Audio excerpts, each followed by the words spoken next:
وعلى آله وصحبه أجمعين ومن تبعهم بإحسان إلى يوم الدين. أما بعد، فقد قال الله عز وجل في كلامه المجيد وفرقانه الحميد: أعوذ بالله من الشيطان الرجيم، بسم الله الرحمن الرحيم. إن الله يأمر بالعدل والإحسان وإيتاء ذي القربى وينهى عن الفحشاء والمنكر والبغي يعظكم لعلكم تذكرون. وعن أبي هريرة رضي الله عنه قال: قال رسول الله صلى الله عليه وسلم: سبعة يظلهم الله في ظله يوم لا ظل إلا ظله، الإمام العادل. محترم و مکرم حاضرین جمعہ، میرے اپنے بزرگوں، مصلیان کرام، اللہ تبارک و تعالیٰ کی ہر طرح کی تعریف و توصیف ہے کہ اللہ تبارک و تعالیٰ نے ہمیں مخلوقات میں سب سے اشرف اور سب سے اعلیٰ بنایا. اس کے بعد اللہ تبارک و تعالیٰ کی تعریف بھی ہے کہ اللہ تبارک و تعالیٰ نے ہمیں اور آپ کو اپنی ہی عبادت کے لیے، اپنی ہی بندگی کے لیے، اپنے ہی گھر میں ایک جگہ اکٹھا ہونے کی توفیق عنایت کی. اس کے بعد لاکھوں کروڑ درود السلام نازل ہو تمام انبیاء پر، رسولوں پر، خصوصاً ہماری آخری نبی جناب محمد رسول اللہ صلی اللہ علیہ وسلم پر لاکھوں کروڑ درود السلام نازل ہو. اللہم صلی علیہ، اللہم بارک علیہ. معزز سامعین کرام، ابھی میں نے آپ کے سامنے قرآن مجید سے ایک آیت کی تلاوت کی ہے، اور اسی طرح پیارے نبی صلی اللہ علیہ وسلم کی حدیث مبارکہ سے ایک ٹکڑا میں آپ کے سامنے پڑھی ہے. اس مناسبت سے آج میرا موضوع خطابت ہے عدل و انصاف کی اہمیت اور اس کے فوائد. حضرات، عدل کے معنی ہوتا ہے برابری کرنا، انصاف کرنا، دو فریقین کے درمیان، دو شخص کے درمیان انصاف کے ساتھ فیصلہ کرنا، کسی چیز کو ان کے صحیح جگہ پر، ان کے صحیح مقام پر رکھنا، اسے عدل کہتے ہیں. ابن منظور رحمۃ اللہ علیہ نے لسان العرب میں لکھا ہے: العدل والانصاف والمساوۃ وإعطاء كل ذي حق حقه. عدل و انصاف اور برابری ہے، اور ہر شخص کو اس کا حق دینا ہے، اسی کو عدل کہتے ہیں. حضرات، عدل ایک ایسی چیز ہے جس سے انسان کی بقا ہے. عدل ایک ایسی صفت ہے جس پر اللہ تبارک و تعالیٰ نے آسمان اور زمین کی نظام کو قائم رکھا. تمام آسمانی کتابوں کا مرکزی پیغام عدل ہے، اور اسی طرح عدل کسی قوم کی، کسی ملک کے امن سکون کا گہوارہ ہوتا ہے. یہی عدل ہے، جہاں عدل قائم ہو جائے، انصاف قائم ہو جائے، وہاں کے معاشرہ، وہاں کا سماج اطمینان ہوتا ہے، سکون ملتا ہے، اور وہاں شانتی آتی ہے. اور جہاں پر عدل و انصاف کو انجام دیا جاتا ہے، عدل و انصاف ہوتا ہے، وہاں سے ظلم و زیادتی دور ہوتا چلا جاتا ہے. حضرات، یہی وجہ ہے کہ اللہ تبارک و تعالیٰ نے قرآن مجید کے مختلف مقامات پر، مختلف جگہوں پر اللہ تبارک و تعالیٰ نے حق کا، عدل کا حکم دیا ہے کہ لوگوں کے درمیان عدل انصاف کریں، لوگوں کے درمیان عدل سے کام لیں. اللہ تبارک و تعالیٰ نے بہت سے جگہوں پر اللہ تبارک و تعالیٰ نے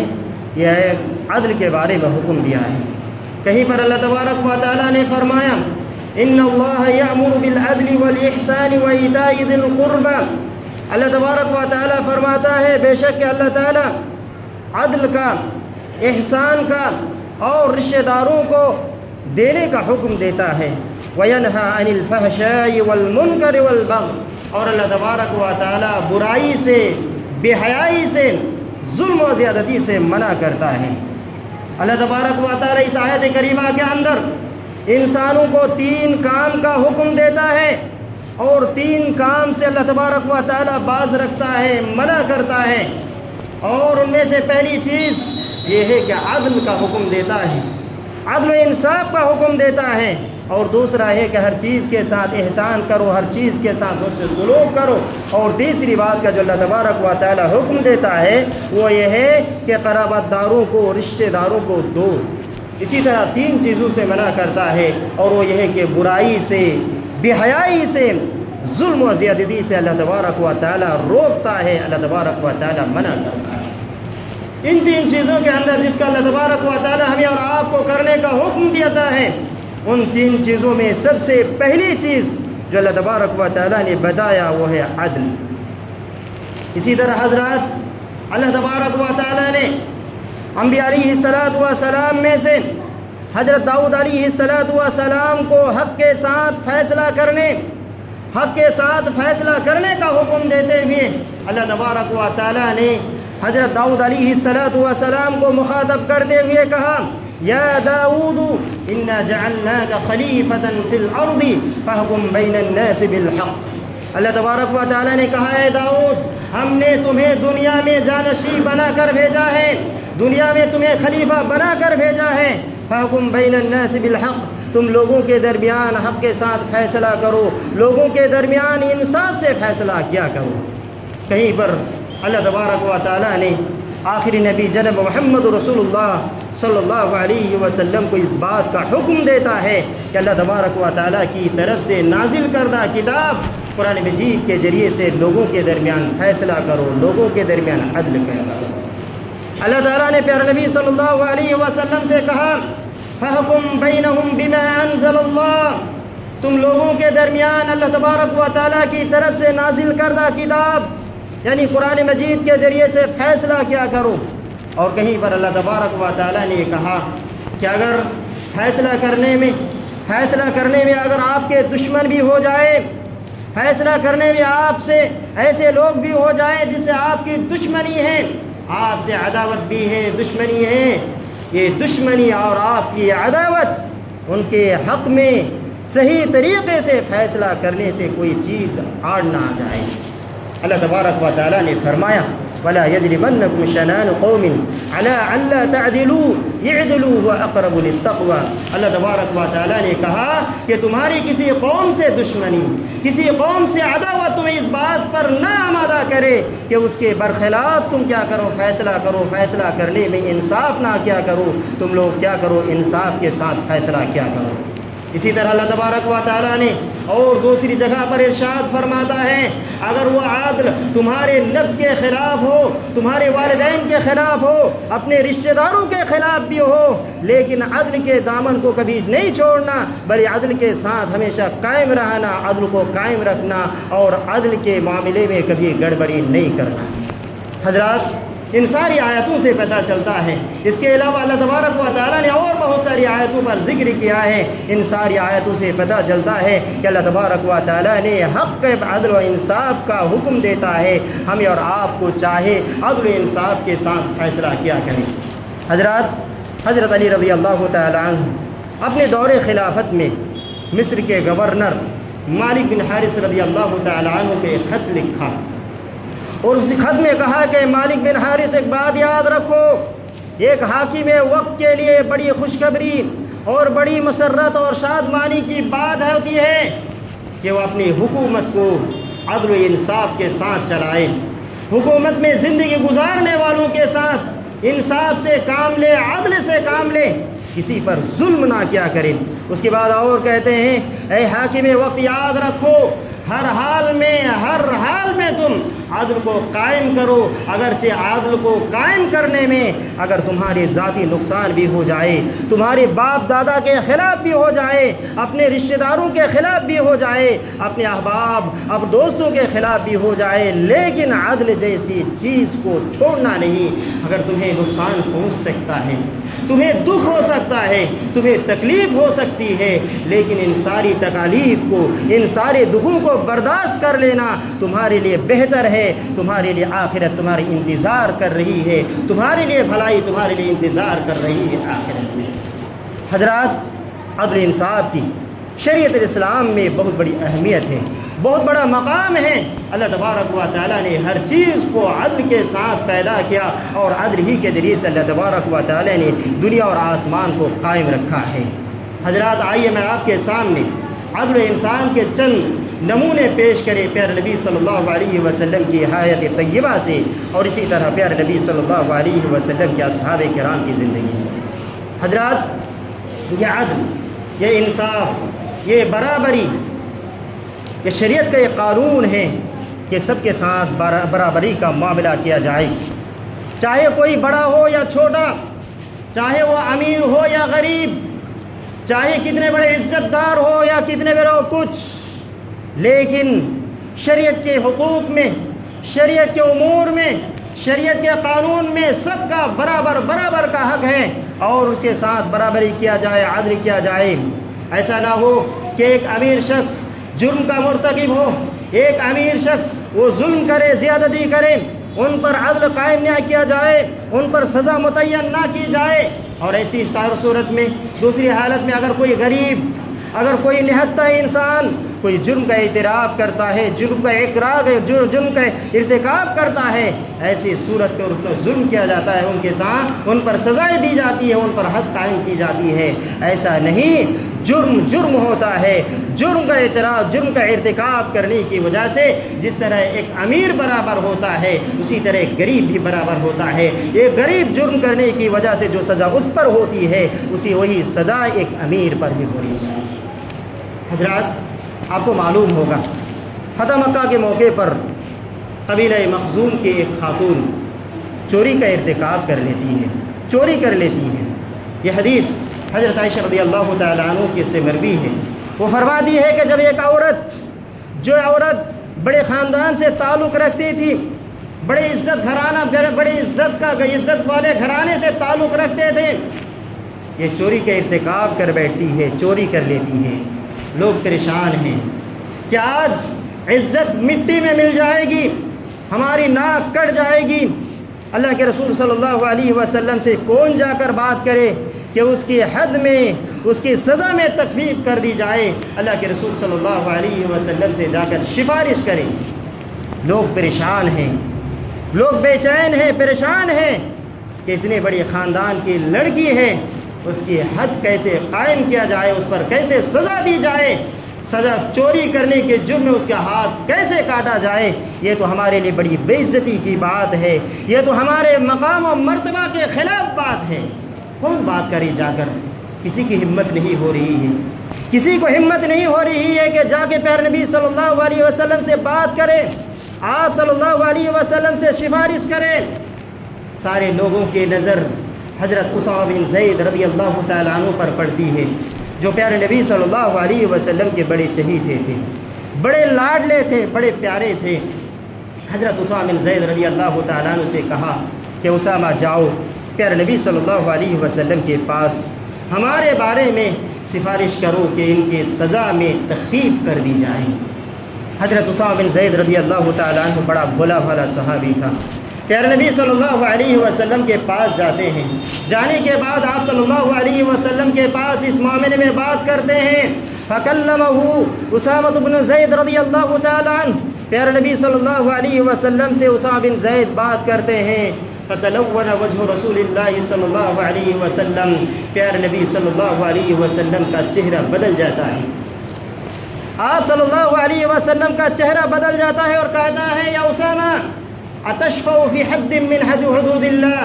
کہ اللہ تبارک و تعالیٰ کے حد کے سلسلے میں سفارش کرنے آئے ہو؟ اللہ کے رسول صلی اللہ علیہ وسلم اٹھتے ہیں، لوگوں کو جمع کرتے ہیں اور لوگوں سے کہا، اے لوگو، انما اہلک الذین قبلکم انہم کانوا اذا سرق فیہم الشریف ترکوہ، اللہ کے رسول صلی اللہ علیہ وسلم نے فرمایا تم سے پہلے لوگ اسی وجہ سے ہلاک ہو گئے،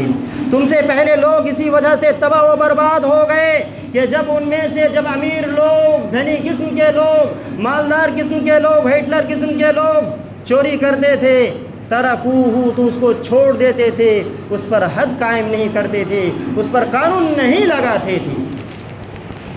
وَإِذَا سَرَقَ فِيهِمُ الضَّعِيفُ أَقَامُوا عَلَيْهِ الْحَدَّ، اللہ کے رسول صلی اللہ علیہ وسلم نے فرمایا لیکن اگر ان میں سے کوئی غریب کمزور قسم کے لوگ جب چوری کرتے اقاموا علیہ الحد تو اس پر سزا دیتے تھے، حد جاری کرتے تھے۔ اس کے بعد اللہ کے رسول صلی اللہ علیہ وسلم نے فرمایا وَإِمُ اللَّهِ لَوْ أَنَّ فَاطِمَةَ بِنْتَ مُحَمَّدٍ سَرَقَتْ لَقَطَعْتُ يَدَهَا، یاد رکھو لوگوں، اگر محمد صلی اللہ علیہ وسلم کی بیٹی فاطمہ بھی اگر چوری کرتی، چوری کے جرم میں پکڑی جاتی تو اس کو ابھی ہاتھ کاٹ دیا جاتا، اس کو یہ چیز نہیں بچا پاتی کہ میں محمد صلی اللہ علیہ وسلم ہوں اور فاطمہ میری بیٹی ہے۔ اگر فاطمہ بھی چوری کرتی تو چوری کرنے کے جرم میں اس کا ہاتھ بھی کاٹا جائے گا۔ حضرات یہ عدل ہے، یہ انصاف ہے،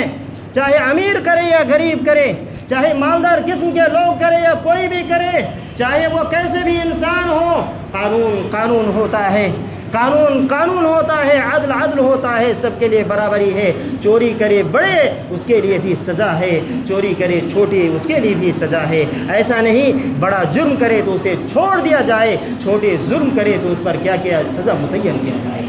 حضرات صاحب اللہ کے رسول صلی اللہ علیہ وسلم نے جو سبب بتایا کہ پہلے لوگ اسی وجہ سے ہلاک ہو گئے وہ یوں کہ جب بڑے لوگ چوری کرتے تھے اس کو سزا نہیں دیتے تھے، ایسے چھوڑ دیتے تھے، اور جب چھوٹے لوگ چوری کرتے تھے اس کو سزا دیا کرتے تھے۔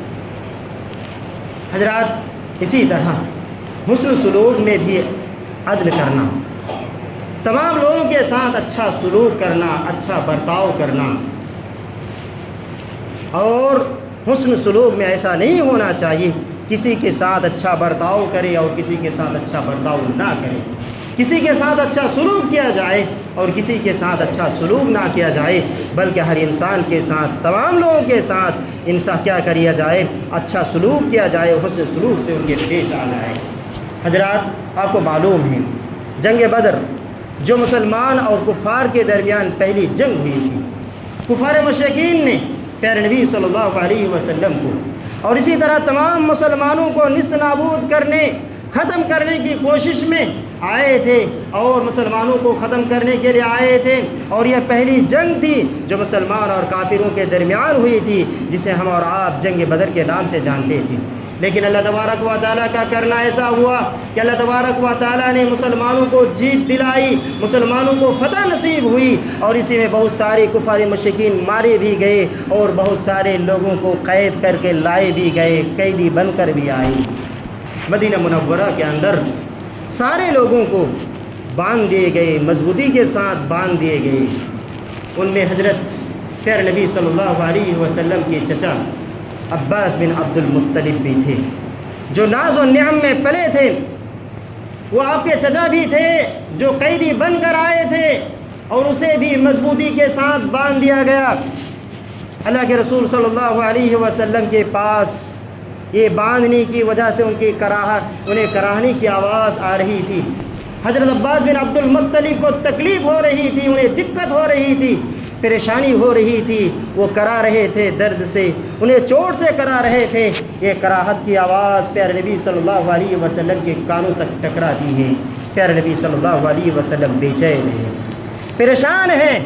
آپ صلی اللہ علیہ وسلم پر بے چینی چھائی ہوئی ہے۔ ایک صحابہ نے کہا اللہ کے رسول آپ اتنا کیوں بے چین ہیں، آپ اتنا کیوں پریشان ہیں، کون سی چیز آپ کو پریشانی میں مبتلا کر رکھی ہے؟ اللہ کے رسول صلی اللہ علیہ وسلم نے فرمایا وہ مجھے میرے چچا کی کراہنے کی آواز نے مجھے پریشان کر رکھا، میرے چچا تکلیف میں مبتلا ہے جس کی وجہ سے مجھے پریشانی ہے، مجھے بے چینی ہے۔ وہ صحابی چپکے سے گئے اور حضرت عباس بن عبد المطلب رضی اللہ تعالی عنہ کی رسی کو ڈھیلا کر دیے، اور اس کے بعد کراہنے کی آواز نہیں آ رہی تھی۔ پیارے نبی صلی اللہ علیہ وسلم نے کہا اب تک تو میرے چچا کے کراہنے کی آواز آ رہی تھی، رونے کی آواز آ رہی تھی، اب آواز کیوں نہیں آ رہی ہے؟ صحابی نے کہا اللہ کے رسول میں گیا تھا اور جانے کے بعد رسی کو ڈھیلا کر دیا تھا۔ تو اللہ کے رسول صلی اللہ علیہ وسلم نے فرمایا جب میرے چچا کی رسی کو ڈھیلا کر دیا تو جاؤ جتنے بھی قیدی ہیں سارے لوگوں کو کیا کر دو، ڈھیلا کر دو، سارے لوگوں کی رسیوں کو ڈھیلا کر دو۔ حضرات یہاں پر تھوڑا سا رکیے، ٹھہریے، ذرا غور کیجیے۔ ایک طرف کفار مشرکین ہیں جو مسلمانوں کو ختم کرنے کے لیے آئے تھے، اسی میں اپنے چچا حضرت عباس بن عبد المطلب بھی تھے۔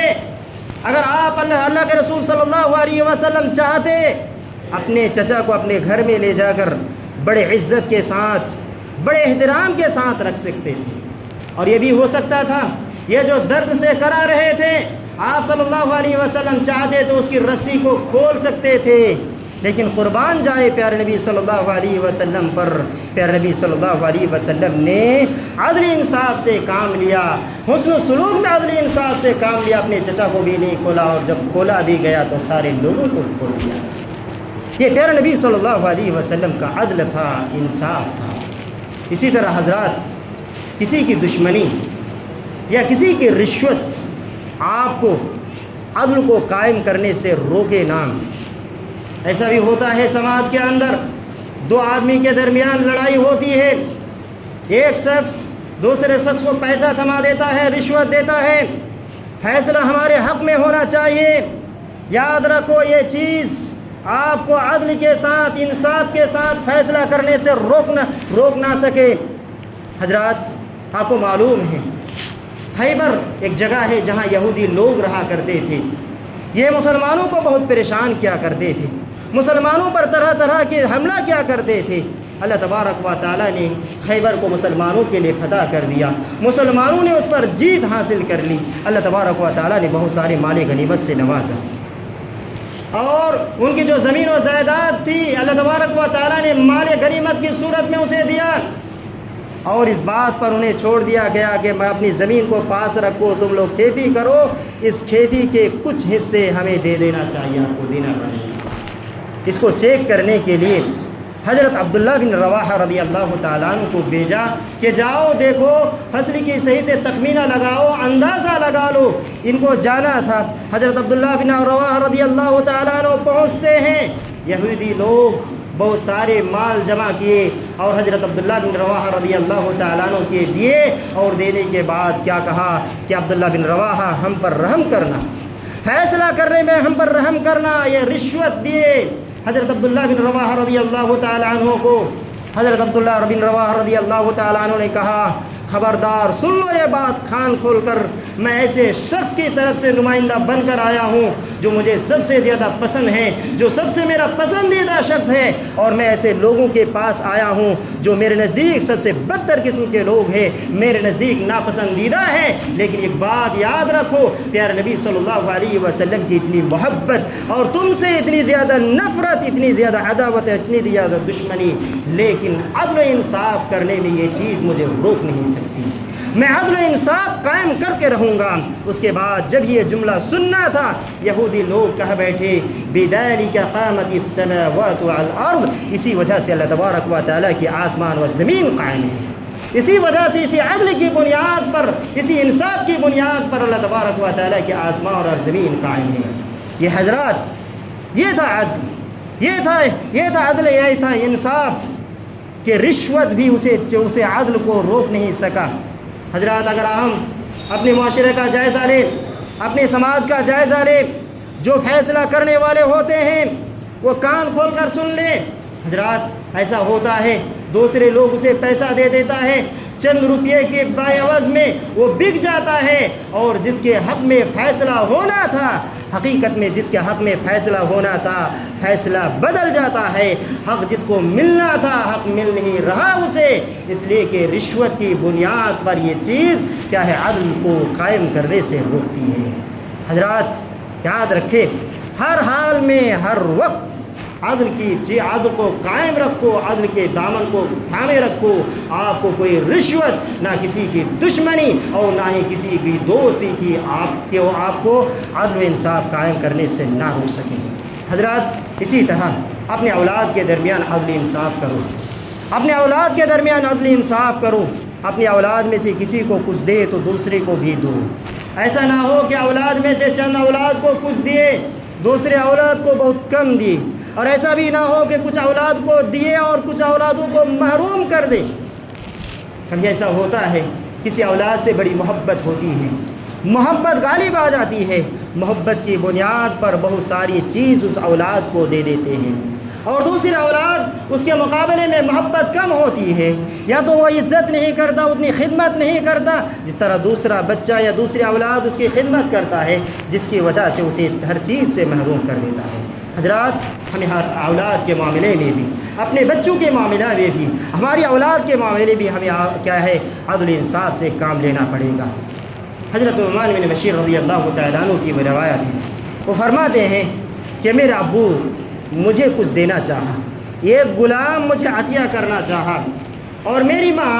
کہا کہ میں اس وقت تک اس بات پر راضی نہیں ہو سکتی جب تک میں اس بات پر پیارے نبی صلی اللہ علیہ وسلم کو گواہ نہ بنا لوں۔